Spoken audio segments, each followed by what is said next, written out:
गीता ज्ञान दाता, अखिल नियंता, प्राण प्यारे परमात्मा पिता को याद करते हुए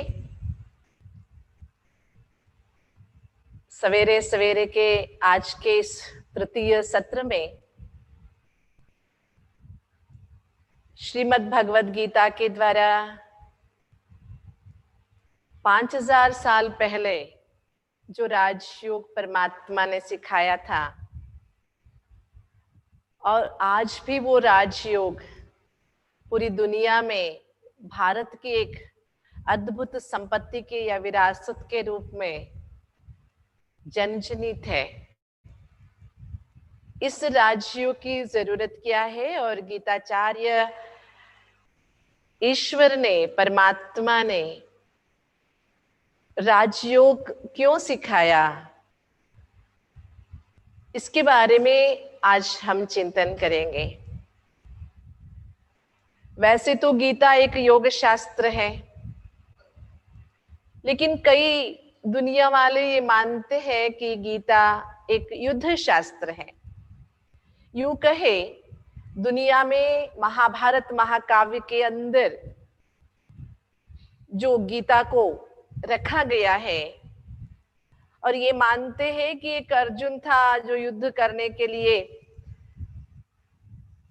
चिंतित हो गया था या युद्ध नहीं करना चाहता था, उसमें वो क्षात्र तेज जगाने के लिए भगवान ने गीता ज्ञान सुनाया। ऐसी जो कहानी हम सदियों से सुनते आए हैं, लेकिन पूरी गीता जब आप पढ़ेंगे, 700 श्लोकों को भी जब पढ़ेंगे, कहाँ भी गीता में हिंसा की बातें नहीं है, परंतु बार बार भगवान कहते हैं कि हिंसा को छोड़ना है। बहुत सारे मतलब 17वें 16वें अध्याय में या कई बार दैवी गुणों के लिस्ट में या देवता गुणों के लिस्ट में अहिंसा आती है। हाँ, एक दो बार, कई बार भगवान ये कहते हैं खड़े हो जाओ, युद्ध करो, लेकिन कहाँ भी ये नहीं कहा कि युद्ध दुर्योधन से करो, दुर्योधन को मार डालो, कौरवों को मार डालो या भीष्म पितामह को मार डालो। युद्ध तो आंतरिक संघर्ष का भी है ना। मनुष्य का हर रोज खुद से ही कई लड़ाई होती है। अपने पुराने स्वभाव है, अपना ईगो है, और इन सब के ऊपर खुद को ही तो जीत पानी है। और करूं या ना करूं, अंदर आंतरिक के जो संघर्ष चलते हैं, वॉर विद इन जिसको हम कहते हैं। और आप सभी को पता है कि कुछ साल पहले, 3-4 साल पहले, रशिया में रशियन गवर्नमेंट ने श्रीमद् भगवद गीता को बैन कर दिया था, ये कहते हुए कि गीता एक युद्ध शास्त्र है, मना हिंसा प्रवोक करता है। लेकिन जब पता चला, बाद में इंडियन गवर्नमेंट ने जब ये बातें स्पष्ट की गीता योग शास्त्र है, या कोर्ट में जो एक अपील की गई इंडियन कम्युनिटी की ओर से, तो वहां के कोर्ट ने इस केस को रजिस्टर ही नहीं किया, उसको खारिज कर दिया, ये कहते हुए कि Gita is a way of life, nobody can challenge it in court, है ना। जीवन जीने का जो विधान है, इसको आप चैलेंज कैसे कर सकते हो। इस तरह गीता को जो लोग मानते थे ये हिंसात्मक है, ये तो समाप्त ही हो गया। तो आज हम गीता वर्णित जो योग है, क्यों योग शास्त्र है, गीता के जो 18 अध्याय है, पहले अध्याय से अर्जुन का विषाद योग, सांख्य योग ऐसे शुरू होता है, भक्ति योग है, ज्ञान विज्ञान योग है, और गुणत्रय विभाग योग है, देवासुर संपद विभाग योग है, मोक्ष संन्यास योग है। ऐसे हर अध्याय का नाम योग योग योग योग शब्द से ही जुड़ा हुआ है। इससे मतलब ये है कि भगवान कोई आपस में लड़ाई करने का, युद्ध कला सिखाने के लिए नहीं पधारे थे। अगर भगवान इस धरा पर पधारते हैं तो मनुष्यात्मा को योगी बनाने के लिए, हाँ, योग करते समय हमारी पुराने आदतों के ऊपर, पुराने संस्कारों के ऊपर हमें थोड़ा सा काम करना पड़ता है। तो आज हम भगवान के सिखाए हुए इन अद्भुत कर्मयोग के बातों को सुनेंगे और जरूरत क्या है, इस गीता ज्ञान के अंदर जो राजयोग की जरूरत है उसके बारे में हम आज जरूरत क्या है ये भी समझेंगे।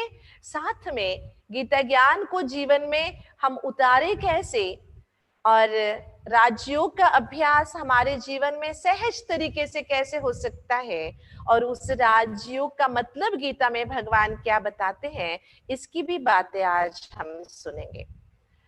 वैसे भी कहा गया है राजत्वात् सर्व योगानाम इति राजयोग श्रुतः, सर्व योगों का राजा राजयोग है।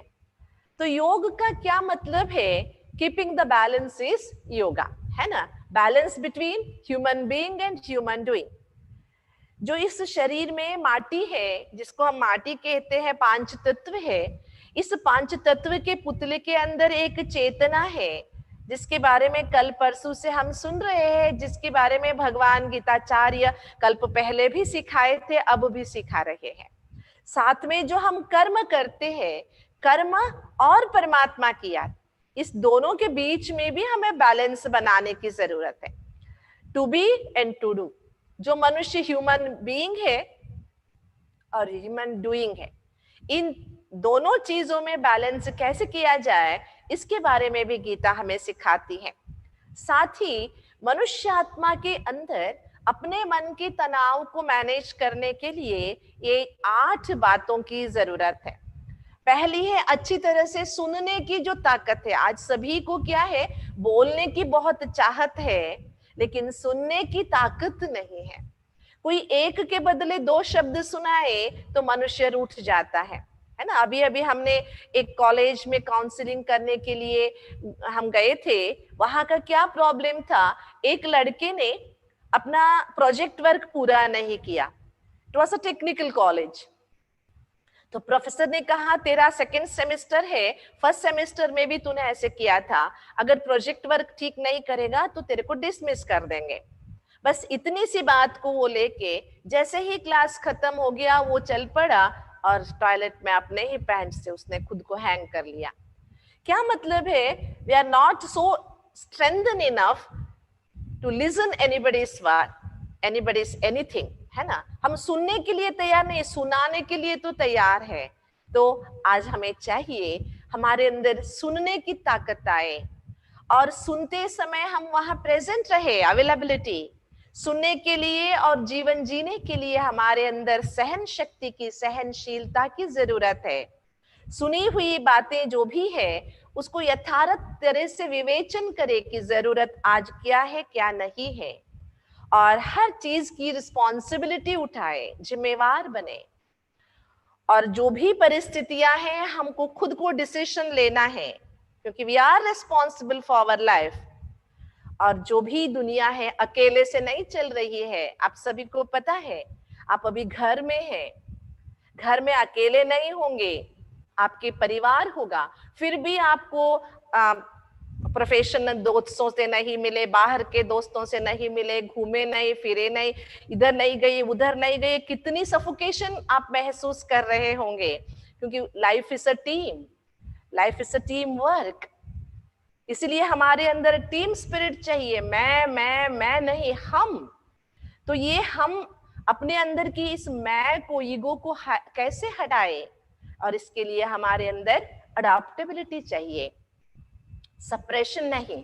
तो इन सभी चीजों को अपनाने के लिए देखिए यहाँ पर एक बहुत खूबसूरत जो मुझे अच्छा लगा, मैं आपको दिखाने के लिए लगाई हूँ। कुछ साल पहले हम ऐसे पतले से अच्छे, हेल्दी वेल्दी फ्लेक्सिबल थे। हमारी जो मीडिया है, कोई भी डिजिटल है, वो थोड़ा मोटा मोटा था। अभी हम इतने हेल्दी हो गए, हेल्दी कहे इसको, लेकिन हमारे डिजिटल जो भी इंस्ट्रूमेंट्स है वो बहुत पतले हो गए। मतलब हम इतने बोझवान हो गए। मेरा मतलब कोई केवल फिजिकल इससे नहीं है, बुद्धि भी हमारी इतनी वजनदार हो गई, बहुत चीजों को हम दबा के रखे हैं। तो योग का मतलब है, योगस्थ कुरु कर्माणि संगम त्यक्त्वा धनंजय सिद्ध सिद्ध्यो समो भूत्वा समत्वम योग उच्यते, है ना। अर्थात आसक्ति और संग दोष को त्याग कर सिद्धि और असिद्धि में समान भाव रखकर योग में स्थित होकर कर्म कर। इंपॉर्टेंट है आसक्ति और संग दोष को त्याग कर। हमारी कुछ अंदर की ना वांट्स होते हैं, बहुत अच्छे अच्छे सेइंग्स हमारे व्हाट्सएप में आ जाते हैं, हम शेयर भी कर लेते हैं, है ना। आपकी जो नीड्स है वो कोई भी पूरा कर सकता है। दुनिया में हर मनुष्य की जरूरत के लिए जितना चाहिए उतनी सारी चीजें मौजूद है, लेकिन जो मनुष्य के अंदर ये जो चाहत है जिसको हम लोभ कहते हैं, चाहिए चाहिए चाहिए, आसक्ति, इसे पूर्ण करने की समृद्धि नहीं है। हमारे अंदर जो आसक्ति है उस आसक्ति को त्याग कर, संग दोष को त्याग कर, सिद्धि और असिद्धि में समान भाव रखकर योग में स्थित होकर कर्म करना अथवा कर्म करते हुए भगवान ने ये ड्यूटी दी है, ये भावना बनाए रखना, ऐसा समत्व भाव ही योग कहलाता है। आप सभी को पता है महात्मा गांधी जी ने श्रीमद् भगवद गीता को एक अनासक्त कर्म योग कहा है। और कल भी हमने ये श्लोक के बारे में सुना था क्वेश्चन आंसर में, कर्मण्येवाधिकारस्ते मा फलेषु कदाचन मा कर्म फल हेतुर्भूर्माते संगोस्त्र कर्मणि। कर्म करना हमारा अधिकार है, लेकिन कर्म एक ड्यूटी के मुताबिक, भगवान ने मुझे ये ड्यूटी दी है ना। हम कर्म कोई इच्छा से करते हैं, फलासक्ति से करते हैं, वो कर्म कई बार पाप बन जाता है, जिसका हमें बहुत नेगेटिव रिजल्ट्स भोगना पड़ता है। इसलिए गीता के एक योग शास्त्र है, इसीलिए तो कहते हैं गीता से, मूकम करोति वाचालम पंगुम लंघयते गिरिम यत् कृपातमहं वंदे परमानंद माधवम। गूंगे को भी बोलना सिखा देती है गीता। याद रखिए, गीता माना गीता का ज्ञान, और लंगड़े को भी पर्वत लांघना सिखा देती है गीता का ज्ञान। भगवान की कृपा हो तो मनुष्यात्मा जीवन में असंभव को भी संभव बना लेता है। तो Gita is evergreen guidance for everybody from himself, God himself. तो गीता हमारे जीवन और गुड गवर्नेंस के लिए 5 बातें सिखाती है, जो गीता में राजयोग है। इससे मनुष्यात्मा समदर्शी बन सकता है, सत्यदर्शी बन सकता है, पारदर्शी बन सकता है, दूरदर्शी बन सकता है और प्रियदर्शी बन सकता है। और इसके लिए हमें चाहिए गीता का जो राजयोग है। तो समत्व की बातें गीता क्या सुनाती है ना। सदियों से हम सुनते आए, सुखे दुखे समय कृत्वा लाभा लाभौ जया जयो ततो युद्धाय युज्यस्व नैवं पापमाप्स्यसे। सुख दुख लाभ नष्ट जय पराजय में समान भाव रखकर कर्म करो। ऐसे करने से पाप नहीं होगा। अंडरलाइन द पॉइंट, है ना। समान भाव में रहकर कर्म करने से, फलाफल की अपेक्षाएं छोड़कर कर्तव्य की भावना से कर्म करने से हम पाप के वशीभूत नहीं होंगे। और उसके लिए ही कहते हैं, विद्या विनय संपन्ने ब्राह्मणे गविहस्तिनि शुनिचैव शपाके च पंडिताः समदर्शिनः। विद्या और विनय संपन्न ज्ञानी पुरुष सब में समदर्शी होता है। क्या आज की दुनिया में विद्या के साथ विनय देखने को मिल रहा है हमें? क्या लगता है आपको? विद्या तो है हमारे पास, बहुत बड़ी बड़ी डिग्रियां ले रखे हैं हम, लेकिन इसके साथ जो हमारे अंदर विनय की भावना होनी चाहिए, क्या हम आज महसूस करते हैं? जितने बड़े बड़े औहदे, जितनी अच्छी पढ़ाई, उतना अहंकार बढ़ता जा रहा है। अंदर की जो ईगो बढ़ता है, इसी के कारण तो छोटी छोटी बातों में रूठ जाते हैं, घर छोड़ के भाग जाते हैं, या हैंग कर लेते हैं, या आदतों के वशीभूत हो जाते हैं। इसका कारण कहीं ना कहीं इम्बैलेंस है। तो इसके लिए हमारा उद्धार कौन करेगा? कौन करेगा? जैसे देखिए, आजकल हम घर में हैं, हम अपने उद्धार के लिए खुद को ही घर में 4 दीवारों के अंदर बंद करके रखे हैं। अगर हम अपना उद्धार चाहते हैं, कल को हमारे ऊपर कुछ बुरी भला ना हो इसके लिए। इसी तरह रास्ता तो सरकार ने बताया, हेल्थ वर्कर्स ने बताया, लेकिन चलना तो हमको ही पड़ा ना। इसी तरह भगवान कहते हैं उद्धरेत आत्मनात्मानाम आत्मानाम अवसादयेत आत्मैव आत्मनो बंधुः आत्मैव रिपुरात्मनः। मनुष्य को चाहिए कि अपने द्वारा अपना उद्धार करे, अपने आत्मा को अधोगति में ना पहुंचाए, क्योंकि यह जीवात्मा स्वयं ही अपना मित्र है और स्वयं ही अपना शत्रु है। इसलिए भगवान हमें कह रहे हैं मनुष्य आत्मा अपना उद्धार अगर नहीं करता है वो खुद का शत्रु बन जाता है।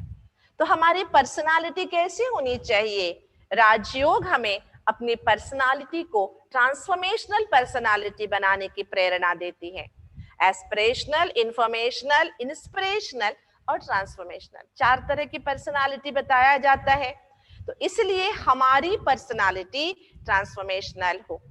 और वर्तमान समय में जो भगवान हमें राजयोग की शिक्षा देते हैं, क्योंकि हर मनुष्य अपने से ही अपना जीवन बनाता है। हमने कल ये बात भी सुनी थी कि कर्म ही पूजा है, वर्क इज वर्शिप। जी हाँ, हमारे कर्नाटक के विधानसभा सेक्रेटरी के ऊपर एक बहुत सुंदर शब्द लिखा हुआ है, वर्क इज वर्शिप।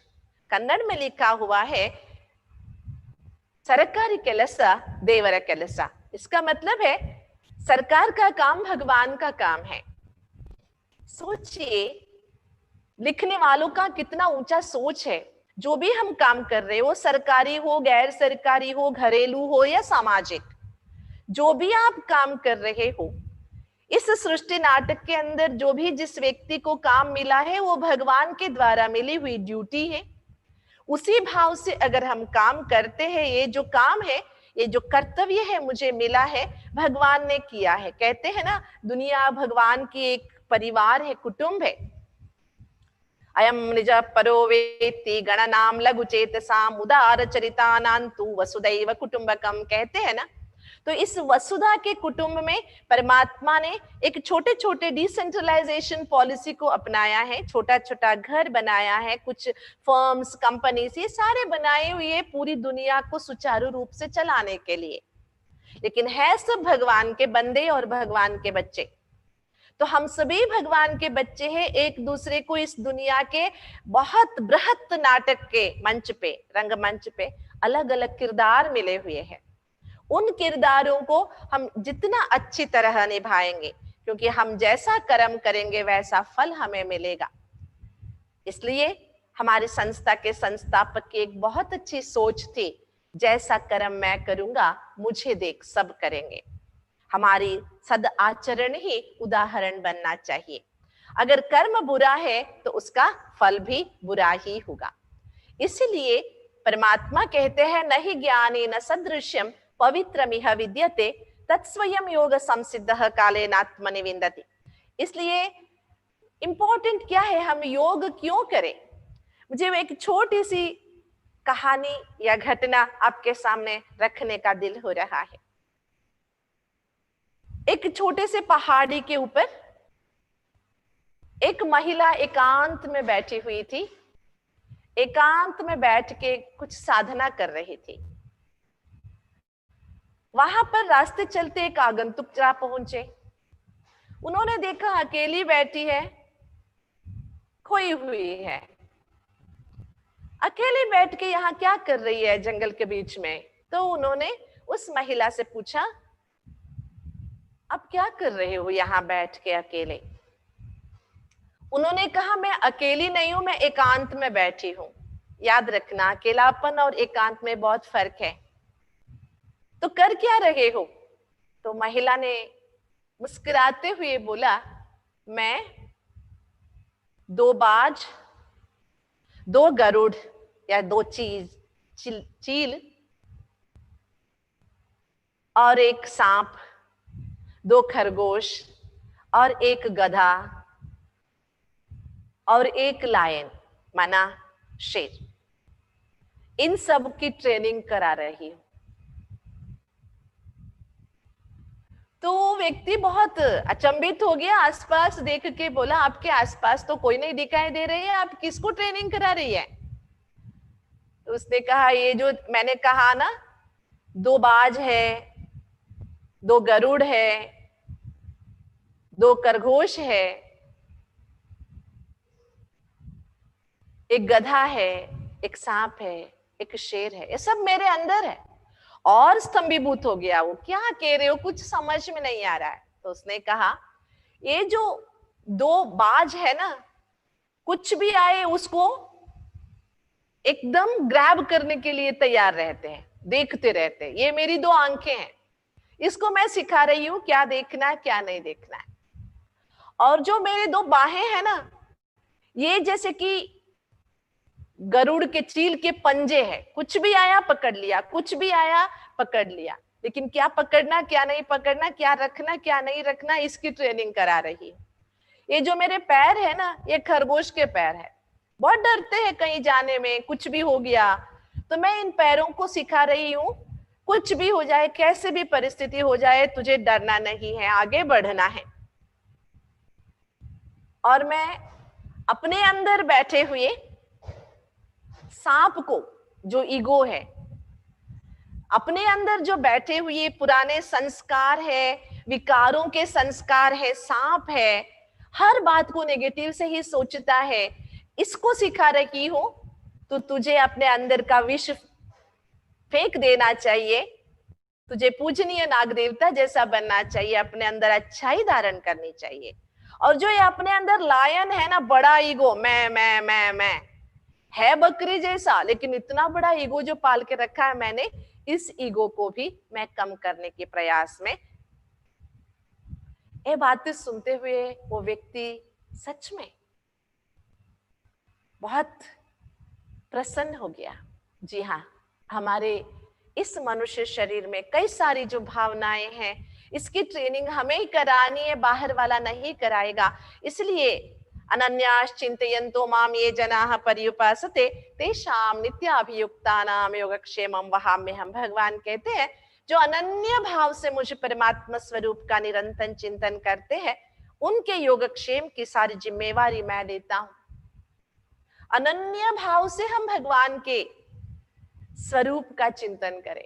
हम क्या क्या स्वरूपों का चिंतन करते हैं दिन में, थोड़ा सा हम अगर एक लिस्ट बनाएं तो किसी का गुस्से का स्वरूप हमें याद आ जाता है, या कोई देखी हुई सीरियल के क्राइम सीन हमें याद आ जाते हैं।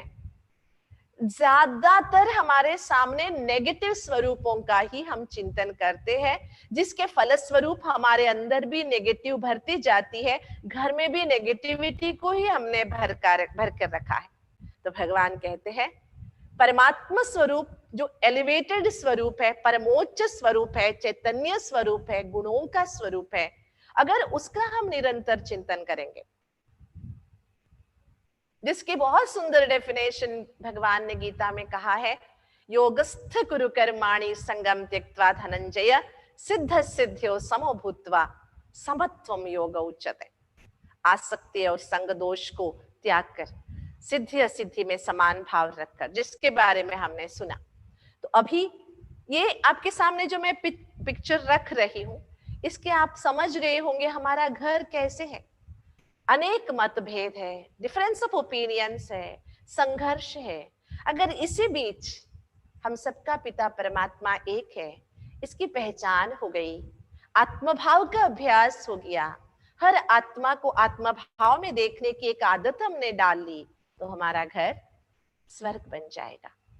इसलिए गीता कहती है योगः कर्मसु कौशलम, योग एक सुकर्म करने की कुशलता है। ये श्लोक भी हमने कल सुना था, मन्मना भव मद्भक्तो मद्याजी माम नमस्कुरु मामे वैश्यसि युक्त्वैव आत्माना मत्परायणः। इसलिए बीज स्वरूप परमात्मा के साथ हम अपना बुद्धि योग बनाए रखें। कहते हैं यम यम वापि स्मरन् भावम त्यजत्यन्ते कलेवरम तम तमेवैति कौन्तेय सदा तद भाव भावितः। एक दिन हमको इस शरीर छोड़ के जाना ही है, जाना है ना। जाने के लिए तैयारी कर रखे हैं क्या? कोई गांव जाना होता है तो हम पहले से 2 दिन से पैकिंग करते हैं, टिकट बुक करते हैं, पैकिंग करते हैं, पानी लेते हैं, ये लेते वो लेते हैं। हम सभी को पता है एक दिन ये शरीर छोड़ के जाना ही है, तो क्या अगला जो सफर है हमारा, उसके लिए हमने क्या तैयारी कर रखी है? कुछ रखे है क्या? मनुष्य देखिए, हर कोई आजकल इंश्योरेंस तो करता ही है।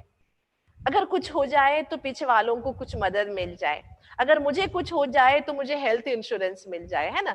पूर्व तैयारी में ही मस्त रहता है मनुष्य। आज से ज्यादा हम कल के बारे में ज्यादा सोचते हैं, सोचते हैं कि नहीं सोचते हैं? लेकिन हम भूल जाते हैं, अगर आज अच्छा नहीं है तो कल कैसे अच्छा होगा हमारा। अगर कल को अच्छा बनाना है तो आज को अच्छा बनाना होगा। इसलिए भगवान कहते हैं आदत डाल लो। अगर अभी आगे यही घड़ी हमारी अंतिम घड़ी हो गई, मुझे शरीर छोड़ के जाना पड़ा, तो मेरे साथ में क्या लेके जा रही हूँ? जो भी किया इनके लिए किया, उनके लिए किया, बच्चों के लिए किया, माँ बाप के लिए किया, भाई बहनों के लिए किया। जी हाँ, कीजिए, ड्यूटी है, रिस्पॉन्सिबिलिटीज है, कौन मना कर रहा है।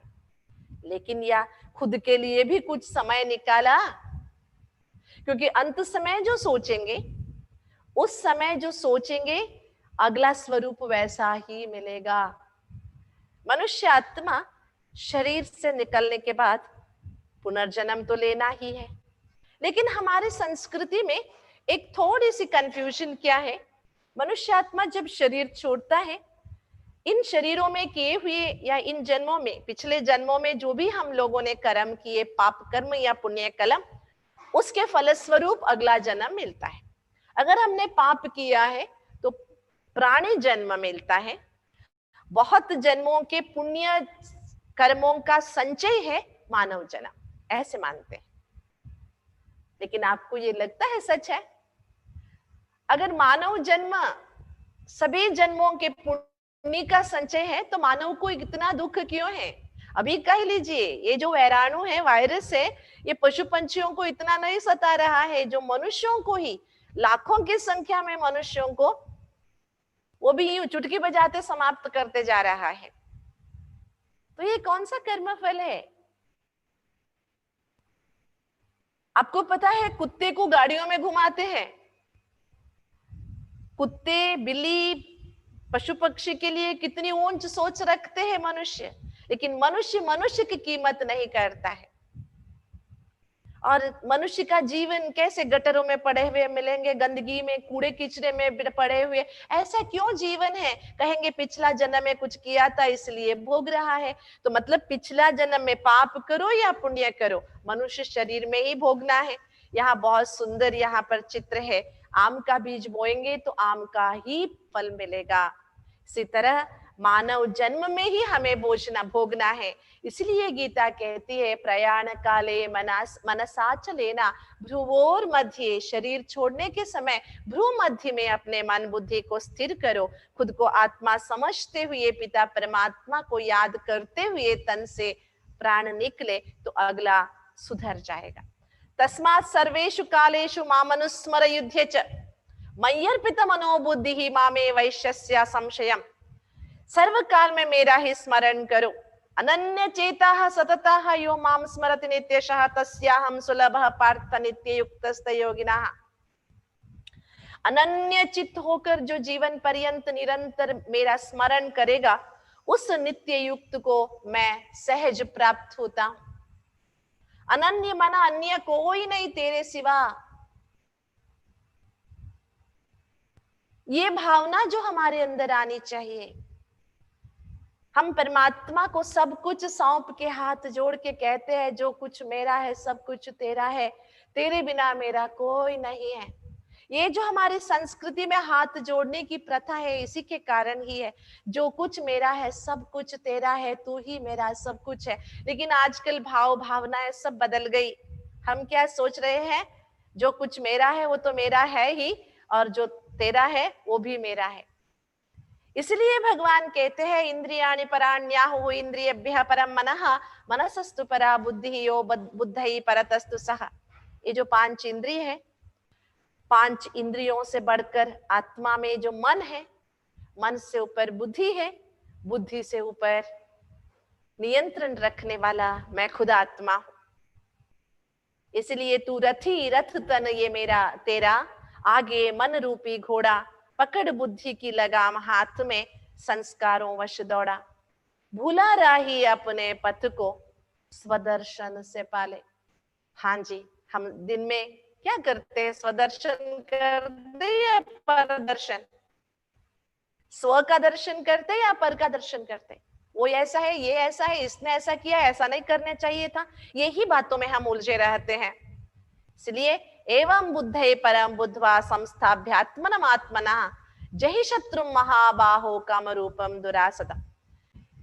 हर इस प्रकार बुद्धि से ऊंचा आत्मा को जानकर आत्मशक्ति से मन को वश में करके काम रूपी दुर्जय शत्रु का नाश कर। हम आज दुनिया में देख रहे हैं भाईचारे की तो बातें केवल बड़े बड़े स्टेजों में हो रही है। किसी को अगर आप भैया कहकर बुलाएंगे तो ऐसे घुरेगा आपको, कोई अपने को भैया सुनने के लिए ही तैयार नहीं है। हर एक के अंदर ये काम की जो भावना है, जो पीली आंखों वाली नजर है, ऐसे क्यों हो गया है? जिस दुनिया में आदि शंकराचार्य जैसे महानुभाव हो गए जो हर स्त्री को अपनी मां जैसे मानते थे, जिस दुनिया में कार्तिकेय जैसे की गायन है, मां ने, पार्वती ने अपने बच्चे को शादी के लिए वधू ढूंढने के लिए गई थी, तो आते ही बच्चे ने पूछा, कार्तिकेय ने पूछा कि मां लड़की कैसी है? तो मां ने कहा बस बिल्कुल मेरी जैसी है। तब कार्तिकेय ने कहा अगर तेरी जैसी है तो मैं उससे शादी कैसे करूंगा? ऐसी कहानियां जिस धरती पर जनजनित है, ऐसी धरती में हमारे अंदर काम वासना की आंखों में पट्टी कैसे बंधी हुई है। इसलिए भगवान कहते हैं गीता ज्ञान भी सुनने के लिए हमारे अंदर कैसी भावना होनी चाहिए। ये थोड़ा proving the positivity through negativity है। इदम ते न तपस्काय न भक्ताय कदाचन न चाशुश्रूषवे वाच्यम न च माम्योऽभ्यासूयति। ये योग विद्या मैं तुझे सुना रहा हूं, ये तपोहीन को नहीं कहना चाहिए, जो भक्त नहीं उसे कभी नहीं कहना चाहिए, जो शुश्रूषा नहीं करने वाला ऐसे को नहीं कहना चाहिए, और जो भगवान से ईर्ष्या करने वाला उसको भी नहीं कहना चाहिए। माना इस योग विद्या को हमारे अंदर धारण करने के लिए हमें योगी बनना है, हमें भक्त बनना है, हमें असहायक लोगों की, वृद्ध है, बच्चे हैं, स्त्रियां हैं, उनकी सेवा करनी चाहिए। कभी भी ईर्ष्या का भाव अंदर नहीं रखना चाहिए किसी के प्रति भी। भगवान के प्रति तो ईर्ष्या कभी नहीं होनी चाहिए, क्योंकि बच्चा कितना भी बड़ा क्यों न बन जाए, बच्चा खुद का बाप नहीं बन सकता है ना। कि हम कहते हैं मेरे में भगवान है, तेरे में भगवान है, भावना के ऊंची भावना के लिए तो ठीक है, लेकिन भगवान दुनिया का रचयिता है, भगवान पिता है, वो सब में कैसे हो सकता है? अगर सब में भगवान है तो भाईचारा काहे की? तो इस राजयोग को अभ्यास करने के लिए, जैसे हमने भगवान की बातें सुनी ना, गीता में भगवान ने कहा है मैं ईश्वर हूं, मुझे याद करने की जो योग विद्या है, मुझे प्राप्त करने की जो योग विद्या है, उसे प्राप्त करने के लिए तेरे को योगी बनना है। योगी बनने के लिए किसी से ईर्ष्या ना करो। और पहले हमने सुना कि कामरूप असाध्य शत्रु के ऊपर विजय प्राप्त कर लो। तो राजयोग को अभ्यास करने के लिए 4 आधार स्तंभों की जरूरत है। एक है शुद्ध अन्न। आप सभी आजकल घरों में ही खाना खा रहे हैं, बाहर में कुछ नहीं मिल रहा है। क्या आपको महसूसता हो रही है कि अब हम डाटा जब देख रहे थे, मेडिकल डाटा, तो उसमें हमें क्या देखने को मिला? इस 1 महीने के अंदर बहुत सारे पेशेंट्स कम हो गए। जो छोटी छोटी बीमारियां गर्मी के कारण या खाने के कारण, बाहर के खाने के कारण होती थी, वो कोई बीमारियां नहीं आई। समझ में आया सात्विक अन्न, घर का खाना कितना महत्वपूर्ण है। घर का खाना देख के ही हमारे खाने की इच्छा खत्म हो जाती थी, है ना। लेकिन अभी समय ने हमें सिखाया घर में अपने हाथ से भगवान की याद में बनाया हुआ शुद्ध भोजन मनुष्यात्मा के अंदर पॉजिटिव एनर्जी को क्रिएट करता है। उसके साथ पवित्रता की धारणा चाहिए मन में। सभी एक परमात्मा पिता के बच्चे हैं, आपस में भाई भाई है। किसी के प्रति अशुद्ध भावना कभी नहीं रखनी चाहिए। साथ में सत्संग की भी जरूरत है ना। सत्संगत्वे निस्संगत्वम। मनुष्यात्मा निरामयत्व की ओर जाने के लिए, निर्विकारी बनने के लिए पहला स्टेप सत्संग है। सत्य तो एक परमात्मा है जो अपरिवर्तनीय है, सत्य है, शिव है, सुंदर है। ऐसे सत्यम शिवम सुंदरम परमात्मा को याद करने के लिए उसका संग करना, उनकी बातों को सुनना, उनके चिंतन में खोना जरूरत है। और चौथा है दैवी गुण, है ना। हमारे अंदर, सभी के अंदर के गुणों को देखने की गुणग्राहकता आनी चाहिए। जैसे देखिए, आपके घर में आपने एक मोगरे का पौधा लगाया है, तो उसमें क्या आप बहुत अच्छे अच्छे फल फूल सब्जियां डालते हो क्या? नहीं। खाद के तौर पर हम क्या डालते हैं? जो हम सब्जी खाते हैं उसके जो वेस्ट बचा हुआ है ये डालते हैं। जो हमें काम नहीं आता उसी को हम खाद बनाकर डालते हैं, लेकिन उन ऊपर से कितना सुगंधित खुशबूदार फूल बाहर देखने को मिलता है। तो एक पौधे के अंदर, एक सब्जी की पौधे के अंदर, एक झाड़ के अंदर इतना अच्छा गुण है। आप कैसे भी कूड़ा किचड़ा डालो, उसमें अपने लिए क्या चाहिए उसी को ग्रहण करने की जो ताकत है। तो क्या हम मनुष्यात्मा गुणग्राहक व्यक्तित्व से अपने अंदर कर्मयोग की ताकत को नहीं अपना सकते हैं? इसलिए भगवान कहते हैं कि श्रद्धावान अनसूयश्च शृणुयादपि यो नरः सोपि मुक्तः शुभान लोकान प्राप्नुयात् पुण्य कर्मणा। श्रद्धावान ईर्ष्या रहित मनुष्य योग विद्या सुनेगा, वह भी सब बातों से मुक्त होकर पुण्य कर्मियों के शुभ लोक को प्राप्त करेगा। आगे के जन्म में शुभ लोक प्राप्त करना एक बात है, अब जहां हम जी रहे हमने अपने घर को शुभ लोक बनाना, स्वर्ग बनाना, ये आज की जरूरत है। तो हमें पहले तो बात चाहिए परमात्मा पिता ज्योतिष स्वरूप, परब्रह्म स्वरूप, अव्यक्त अशरीरी सर्वशक्तिमान पिता के प्रति श्रद्धा, और कभी न भगवान के प्रति न दूसरों के प्रति ईर्ष्या भावना ना हो।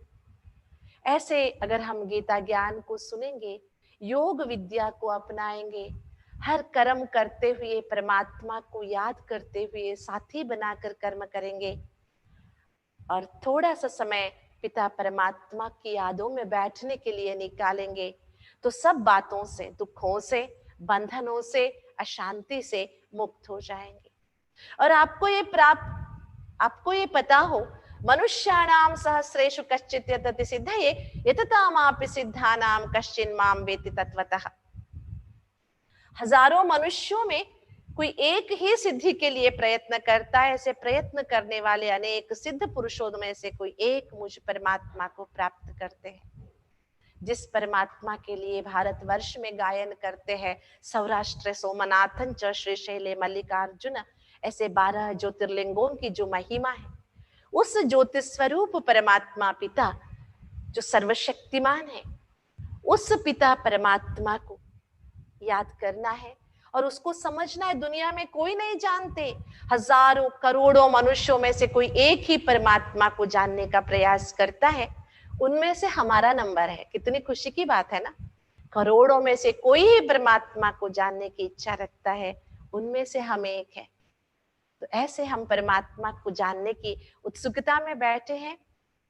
हिंदी में 2 शब्द है, जानना और समझना। हम जानते बहुत कुछ है लेकिन समझते बहुत कम है। तो क्या करेंगे, जानते जानते समझ को भी बढ़ाएंगे वित्त अपने अनुभवों के आधार से। उस परमात्मा जिसकी महिमा में बहुत सुंदर श्लोक भगवान ने अपने लिए कहा है, कविम पुराणम मनुषासितारम अणोरणीयाम समनुस्मरेद्यः सर्वस्य धाताराम अचिन्त्य रूपम आदित्य वर्णम तमसः परस्तात्।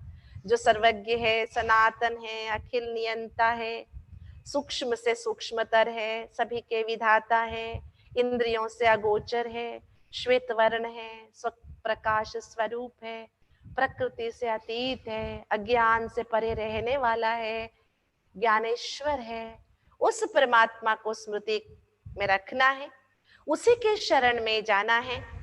हे भारत, सभी प्रकार के उसी ईश्वर के शरण में आ जाओ। इसी को योगा कहते हैं। योग में हम पहले अपने आप को जानते हैं, खुद की पहचान करते हैं, हम एक आत्मा है। बाद में उस सर्वशक्तिवान पिता परमात्मा जिसको हम पिता कहते हैं, गीता परमात्मा के साथ के संबंध का अनुभव कराती है। पिता अहमस्य जगतो माता धाता पितामहः वेद्यम पवित्र ओंकार ऋक्साम यजुरेव च। मैं ही सर्वात्माओं के पिता, इस जगत का पिता, माता धाता पितामह हूँ और जानने योग्य पवित्र ओंकार ऋग्वेद सामवेद यजुर्वेद के ज्ञान पूर्ण हूँ। अर्थात परमात्मा ज्ञान का सागर है, सब कुछ उसमें समाया हुआ है। वो हमारा माता है, पिता है, जिसके लिए हम सदियों से गाते आए, तुम्ही हो माता पिता, तुम्ही हो बंधु सखा, तुम्ही हो। जैसे शरीरधारी का पिता शरीरधारी है, ऐसे आत्मा का पिता भी परमात्मा है। हम आत्मा को अपना बुद्धि का योग परमात्मा पिता के साथ जोड़ना है। तो कैसे? सर्वधर्मान परित्यज्य मामेकम शरणम व्रज। वो हमारा पिता है, सर्व मनुष्य आत्माओं का पिता है। परमात्मा अव्यक्त परम धाम में रहते हैं, जिसकी बातें हमने कल सुना है कि अव्यक्तोक्षर इत्युक्त स्तमाहु परमं गतिम यम प्राप्य न निवर्तन्ते तद्धाम परमं मम। वो लोग जहां अव्यक्त अक्षर का उद्भव है, जिसका अक्षर नहीं होता उसको अक्षर कहते हैं, वो है परमात्मा। जो जिसका व्यक्त स्वरूप नहीं है उसको अव्यक्त कहते हैं। उसी को परम गति मानते हैं, परम धाम में हमें जाना है। हमने सुना परमात्मा गीता में दो कंडीशंस बताते हैं, एक है सर्वधर्मान परित्यज्य, दूसरा है यो माम अजम अनादिम च वेत्ति लोकमहेश्वरम असमूढ़ समर्थेषु सर्व पापैः प्रमुच्यते। जो मुझे जन्म रहित अनादि तथा लोकों का ईश्वर महान ईश्वर समझते हैं, वह मनुष्यों में मोह शून्य होकर सभी पापों से मुक्त हो जाता है। बहुत अच्छी बात है। पाप का कारण मोह है, दुख का कारण मोह है, शोक का कारण मोह है, तनाव का कारण मोह है, अशांति का कारण मोह है। ये सब मोह का मूल देह है, देह का भान है। इन सब को भूलकर जो भगवान को अजन्मा समझकर, मतलब जन्म मरण में नहीं आता है, जो अनादि है ऐसे समझकर, जो महान ईश्वर लोक महेश्वर है, उसको हमें याद करना है। आत्म स्वरूप में स्थित होकर भगवान कहते हैं ऐसे ज्ञानी ही मुझे प्रिय है। तेषाम ज्ञानी नित्य युक्ता एक भक्त विशिष्यते प्रियो ही ज्ञानिनोत्यर्थम महिम अहम सच मम प्रियः। तो ऐसे ज्ञानी जो परमात्मा को यथार्थ स्वरूप से जानते हैं। हमने समझ लिया गीता में योग का क्या मतलब है। वैसे आजकल दुनिया में सभी योग करने के लिए उत्सुक हैं, योग करना चाहते हैं। पतंजलि योग सूत्र आजकल बहुत फेमस हो गया है। पतंजलि योग सूत्र के अनुसार कहते हैं अष्टांग योग है ना, अष्ट अंग, यम नियम आसन प्राणायाम प्रत्याहार ध्यान धारण समाधि, इनको अष्ट अंग कहते हैं। योग के 8 अंग। इन 8 अंगों में आजकल जो हम योग कर रहे हैं, कितने अंगों का पालन कर रहे हैं? यम नियम आसन प्राणायाम प्रत्याहार ध्यान धारण समाधि। इसमें हम 2 ही चीजें पालन कर रहे हैं, एक है आसन, एक है प्राणायाम। थोड़ा सा उसके लिए कुछ 4 घंटे पहले खाना खानी चाहिए, ऐसे कुछ चीजें हम पालन करते हैं। लेकिन जो बाकी चीजें हैं, प्रत्याहार ध्यान धारण समाधि, ये सब कौन करेगा? इसमें 4 स्थूल है तो 4 सूक्ष्म है। जब इन बातों के बारे में हम किसी से बातें करते हैं तो लोग कहते हैं ये सब चीजें हम नहीं कर सकते, आप लोग कर लो। मतलब अगर हमें योग जीवन में अपनाना है, योग का पूर्ण लाभ लेना है, लाभ तो हमें पूर्ण चाहिए, लेकिन पूरा करना नहीं चाहते हैं। पतंजलि जी ने योग का क्या सूत्र बताया, बताइए। योगा चित्तवृत्ति निरोधः, है ना। मन की जो वृत्ति है चंचलता, उसे रोकना, मन को स्थिर करना, मन में स्टेबिलिटी लाना, ये योग का मूल है। लेकिन कहाँ स्थिर करे, क्योंकि कल हमने सुना है मन का काम है सोचना। सोचना तब रुक सकता है जब आत्मा इस शरीर से अलग हो जाए, तब तक तो सोच चलता ही है। आपको पता है ना, बहती पानी ही शुद्ध मानी जाती है। अगर पानी ठहर गई तो उसमें कीड़े पड़ते हैं। पैसे भी रूटीन, मतलब पैसा भी आगे बढ़ता रहना चाहिए। अगर पैसा एक जगह ठहर गया तो उसको हम ब्लैक मनी कहते हैं। मनुष्य के नसों में खून दौड़ता है, अगर खून दौड़ने में एक सेल भी रुक गया, कहीं अटक गया, तो हार्ट अटैक्स होता है, ब्लॉकेजेस हो जाते हैं। पानी हो, खून हो या पैसे, बहते रहने चाहिए, सर्कुलेट होते चले चाहिए। इसी तरह मन में भी विचार चलते रहने चाहिए, विचारों को रोकना नहीं है, लेकिन विचारों को शुद्ध बनाना है। जैसे नल के पानी को हम फिल्टर लगा देते ताकि वो शुद्ध बन जाए, इसी तरह हमारे मन को फिल्टर करने की विधि क्या है, किस विधि से हम अपने मन को फिल्टर कर सकते हैं। और बहुत सुंदर और एक योग का डेफिनेशन है, योग स्वदर्शनाय च न तो प्रदर्शनाय च। दिखावे के लिए नहीं है योग, स्व का दर्शन करने के लिए। मैं क्या हूं, मुझे क्या बनना है, वास्तव में मैं क्या हूं, who am I actually. Am I anger, मैं गुस्सा हूं? नहीं, मैं गुस्सा नहीं हूं। गुस्सा मेरा स्वभाव, ऐसे हम कह रहे हैं, लेकिन गुस्से से कोई खुश नहीं है, मतलब वो मेरा नेचर नहीं है।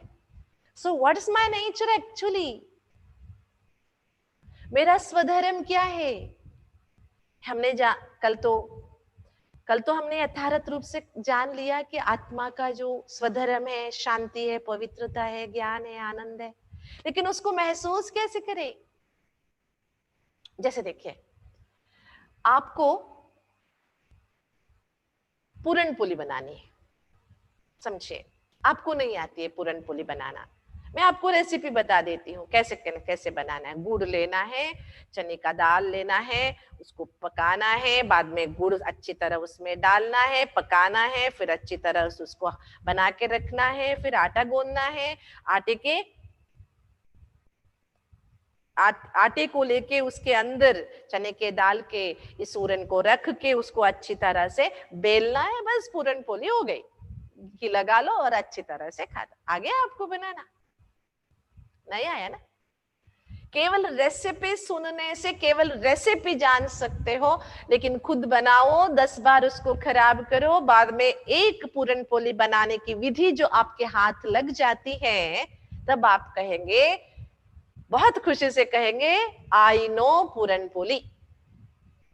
आई know, with experience, with practical, with therapy, I know this is yoga.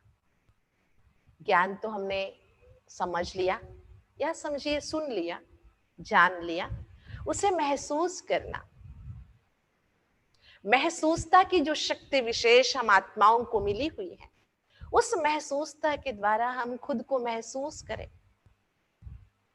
जैसे कोई व्यक्ति गुस्सा कर रहा है तो हमें एहसास हो जाता है, वैसे अगर कोई व्यक्ति शांत है तो भी एहसास होती है ना।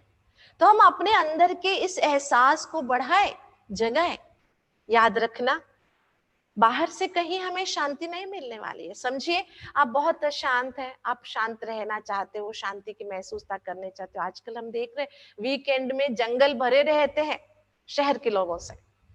शहर में बहुत शोर है, ट्रैफिक है, आवाज है, इससे मुक्ति पाने के लिए शहर के लोग जंगल में पहुंच जाते हैं। क्या वहां की जो बहुत मीठी सी साइलेंस है उसकी महसूसता करते हैं? नहीं, वहां भी आके इतने बड़े डीजे बजाएंगे, मोबाइल बजाएंगे, नाचेंगे, गाएंगे। तो आप क्या करने आए थे जंगल में? जंगल की शांति भी भंग कर लिया। मतलब कारण क्या है? जब अंदर उछल कूद हो रही है ना, तो बाहर के आप कितने भी शांति में जाओ, वहां भी बिगाड़ देंगे आप शांति को। महसूस नहीं कर सकेंगे। So go within, be within, अंदर जाइए, खुद को देखिए, बाहर के देखने की जो ये दृष्टिकोण है इसे बदल डालिए। आंखें नहीं बंद करनी है, लेकिन मन की जो भटकन है इसे समाप्त करने के लिए खुद के बारे में सोचना है, अपने आप को एक आत्मा ज्योतिष स्वरूप महसूस करना है, शरीर और आत्मा की जो डिफरेंस है इसे अनुभव करना। जी हाँ, हमारे संस्कृति में इसकी बहुत सारी विधि है। मंदिरों में जाते हैं तो जूते चप्पल बाहर रख के अंदर जाते हैं। कोई पहन के जाते हो क्या? नहीं ना। पूरे घर में जूते पहन के हम जाएंगे, लेकिन घर में जो एक छोटा सा मंदिर बना हुआ होगा वहां हम जूते पहन के नहीं जाएंगे। क्यों जी? ये शरीर चमड़ी का नहीं है क्या? इसके अंदर गंदगी नहीं भरा है क्या? शरीर के अंदर भी गंदगी है, मन में तो बात मत पूछो कितना भरा हुआ है। ये लेके आप जा सकते हो, बेचारा जूता क्या किया है उसको बाहर क्यों छोड़ते हो?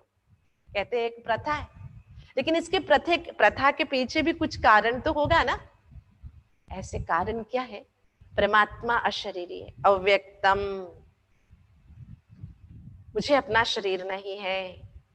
अव्यक्त स्वरूप परमात्मा के पास जाने के लिए शरीर का भान भूल के खुद को आत्म स्वरूप में स्थित करके भगवान जो कहते हैं मन को मेरे में लगा दो, मामेकम शरणम व्रज, मेरी एक के शरण में आ जाओ। मन से पिता परमात्मा को याद करो। पिता लोकस्य चराचरस्य त्वमस्य पूज्यश्च गुरुर्गरीयान। सबसे बड़े हो, गुरु हो, मेरे पिता हो, पूरी दुनिया की आप रचयिता हो। ये जो संवेदना है इसको फील करना है, रियलाइज करना, रियल को अनुभव करना है ना। पहले सुनते हैं, श्रवणा, मनना, चिंतना, निधिध्यासना, अनुभूति, अनुभव, उसके बाद है अनुभव। जैसे आपको रात के 12 बजे उठा के भी पूछे कि आपका नाम क्या है, तो आप अपना ही नाम बताएंगे ना, दूसरे का नहीं बताएंगे। इसी तरह हमें इधर पक्का हो जाए स्मृति में कि मैं एक चेतन शक्ति हूं, मेरा नाश कभी नहीं होता है, मैं एक अविनाशी सत्ता हूं। मैं इस शरीर को धारण करके अपने किरदार निभा रही हूं। इस किरदार का खत्म होते ही मुझे दूसरा कॉस्ट्यूम मिल जाएगा, वस्त्र मिल जाएगा, जिसको हम दूसरा शरीर कहते हैं। इस भाव को महसूस करना, इसलिए राजयोग एक गहन तपस्या है, बहुत सहज तपस्या है। अपने को आत्मा समझकर हर व्यक्ति में आत्म स्वरूप को अनुभव करते हुए खुद को पिता परमात्मा के साथ जोड़ना। जैसे जैसे हम आत्मा महसूस करते जाएंगे, अपने अंदर की जो शक्ति है, कहते हैं ना वैल्यूज आर विद इन, मूल्य अंदर ही छिपे हुए हैं। छिपी हुई अंदर की जो ताकत है वो बाहर निकलती जाएगी, हमारे अंदर बहुत सुधार होता जाएगा। इसलिए Rajyoga is a healing method. अपने आप हील होते जाएंगे हम, अपने तनाव से, परेशानियों से मुक्त होते जाएंगे, दुख से मुक्त होते जाएंगे, बहुत फ्रेश अप फील करेंगे, खुशी की एहसास करेंगे, हम बंधन मुक्तता की अनुभव करेंगे। जो हमने सुना, सब बंधनों से मुक्त हो जाएंगे, खुशी अनुभव करेंगे। इसीलिए गीता कहती है संतुष्टम सततम योगी यथात्मा दृढ़ निश्चय। जो मनुष्य योगी बन जाता है वो संतुष्टम सततम, सदा संतुष्ट रहता है। और जो आत्मा मेरे साथ बुद्धि का योग जोड़ता है वो दृढ़ निश्चय वाला होता है। तो संतुष्टता कहाँ से आएगी? जहां मनुष्यात्मा में खुशी नहीं है, प्रसन्नता नहीं है, वहां संतुष्टता कहाँ से आ सकती है? इसलिए अपने अंदर की संतुष्टता को महसूस करने के लिए ये जो राजयोग परमात्मा ने हमें सिखाया है, जिस राजयोग के लिए कहते हैं ना, राजयोग में ये बातें आती है, keep your hand, heart and head साथ में रखो तो आप बहुत अच्छा अनुभव कर सकते हो। ये दोनों एक ही साथ तब आ सकते हैं जब हम आत्मस्वरूप में स्थित होते हैं। तो राजयोग में कई सारी विधि है। राजयोग को हम वार्तालाप भी कहते हैं। परमात्मा के साथ बातें करना, मनुष्यों के साथ बातें करना तो हम अच्छी तरह जानते हैं, घंटों बात करते हैं। आजकल मोबाइल कंपनियां भी हमें कह रही है कि 8-8 घंटा बात करो, रात भर बात करो।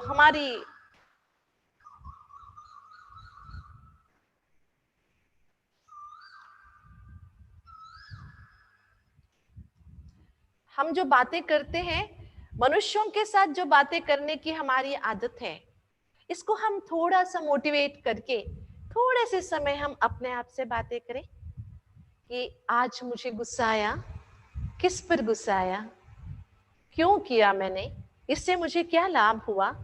सच में मेरा स्वभाव गुस्सा है? नहीं, मैं शांति चाहती हूँ, तो मेरा स्वभाव शांत है। मैं आत्मा शांत स्वरूप। देहभान के कारण गुस्से को मैंने अपना स्वभाव बना लिया है।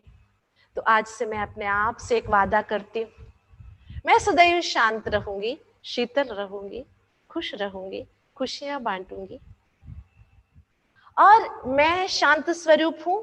मेरे पास ताकत इसलिए है, पता है, मैं दुनिया के रचयिता सर्वशक्तिमान पिता का संतान हूं। तो ऐसे हम खुद को खुद से जोड़ते हुए परमात्मा के साथ जोड़ने का अभ्यास करेंगे।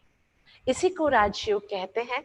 और राजयोग अभ्यास से ही आगे बढ़ता है। अभ्यास योग युक्तेन चेतसा नान्यगामिना सततम, जो भगवान कहते हैं।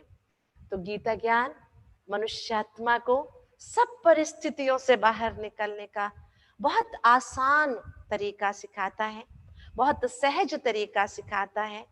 तो आपने एक बात तो स्पष्ट कर ली होगी, जो भी सामाजिक समस्याएं हैं, उन सब सामाजिक समस्याओं का पूरा समाधान आध्यात्मिकता के अंदर है।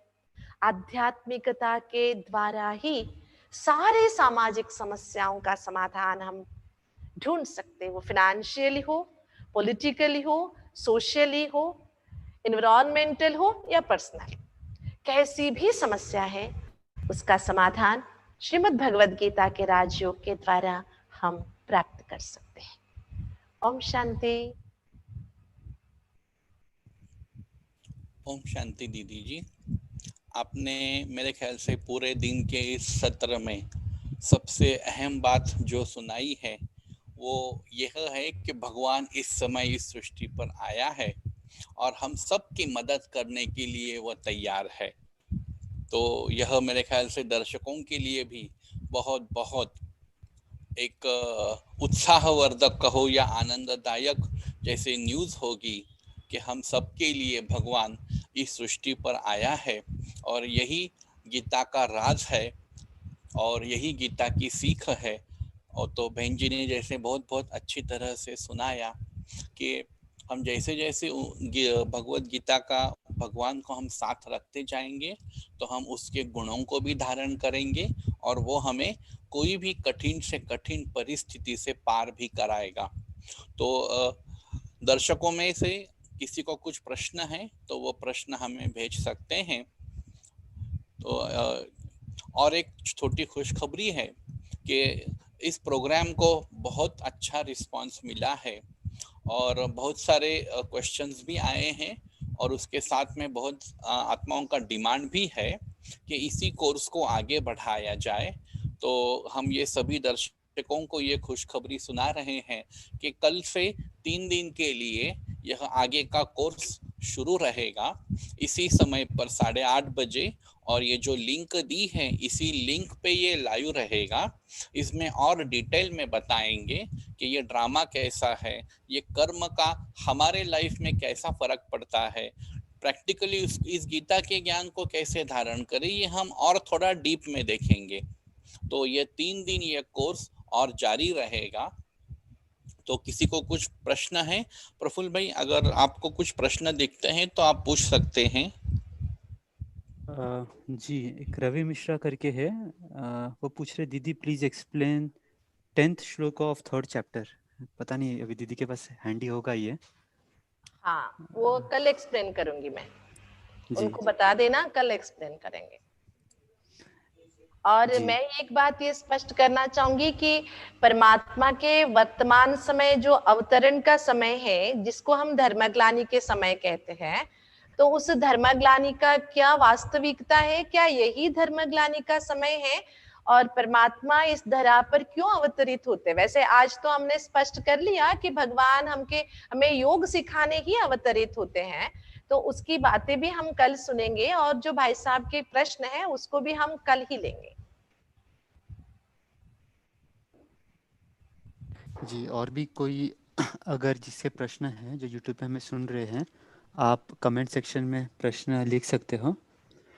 वैसे अभी तक जितने कमेंट्स हैं दीदी, सब थैंक्स के आ रहे हैं, जी और बहुत जन ये कह रहे हैं कि दीदी please continue for few more days. मैं समझता हूँ करीबन 15-20 से भी ज़्यादा कमेंट्स आए हैं।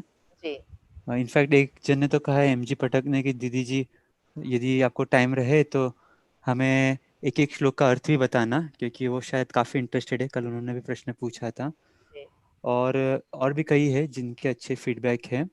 जी तो एक जन का प्रश्न है कि इस गीता को हम जो गीता का जो ज्ञान है, ये वर्तमान, जैसे अभी तो फिर भी लॉकडाउन है, लेकिन वर्तमान भागती जिंदगी के अंदर हम जी कैसे समय निकाले परमात्मा को याद करने के लिए, या फिर जो अभ्यास आपने बताया है, जी इसकी यथार्थ विधि अगर शॉर्ट में बता सकते हैं तो अच्छा रहेगा। बिल्कुल, बहुत अच्छा प्रश्न है।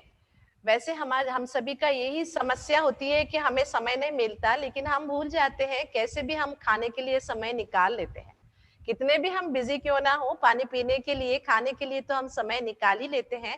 इसलिए अगर भगवान को हमारे जीवन का एक साथी बना लेते हैं, तो हम उसे समय निकालने में कोई मुश्किलात नहीं होगी। और राजयोग की जो विधि है, ये बहुत फ्लेक्सिबल विधि है।